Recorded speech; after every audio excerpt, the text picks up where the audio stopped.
नमस्कार, आपणा सर्वांचं दक्ष टाइम 24 लाईव्ह मध्ये सहर्ष स्वागत। आजच्या विशेष बातमीपत्रामध्ये आपण पाहणार आहोत, श्रीगोंदा तालुक्यातील नेत्यांनी सोशल मीडियाची कामे दिली बाहेरील कंपन्यांना, स्थानिक सोशल मीडिया व पत्रकारांना सोडलं वाऱ्यावर। याबाबत सविस्तर वृत्त आपण जाणून घेऊयात। संपूर्ण महाराष्ट्रामध्ये विधानसभेचे वारे जोरदार वाहू लागले आहे। विविध पक्षांच्या बैठकांवर बैठका ह्या सुरू झाल्या आहेत। तालुका निहाय उमेदवारांची चाचपणी वरिष्ठ पातळीवरून सुरू आहे।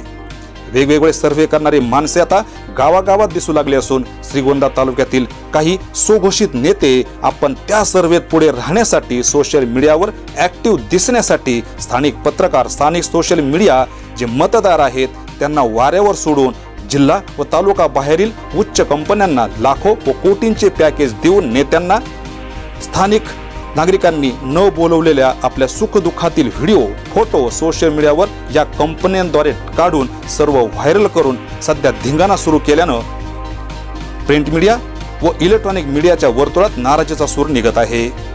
तालुक्याशी काडीचाही संबंध नसलेल्या त्या कंपन्यांना 30, 50, 70 लाख ते कोटींचे पॅकेज दिल्यानं आर्थिक परिस्थितीचा कांगावा करणाऱ्या नेत्यांचे पितळ उघडे पडण्याची वेळ आली आहे। मतदारही आहेत, तसेच पत्रकार सुद्धा आहेत, परंतु त्यांना अंधारात ठेवून नेत्यांनी सोशल मीडिया आता आपल्या हातात घेतली आहे। यामुळे नेते सोशल मीडियावर चांगले चमकतीलही, परंतु निवडून येण्यास लागणारी मते ही नेते त्या कंपन्यांकडून घेतील काय, असा सवाल आता उपस्थित होऊ पाहत आहे। आजच्या खास वृत्तावर तुर्तास इथेच थांबू, पुन्हा भेटू नवनवीन बातम्यांमध्ये। तोपर्यंत जय हिंद। दक्ष टाइम 24 लाईव्ह, श्रीगोंदा।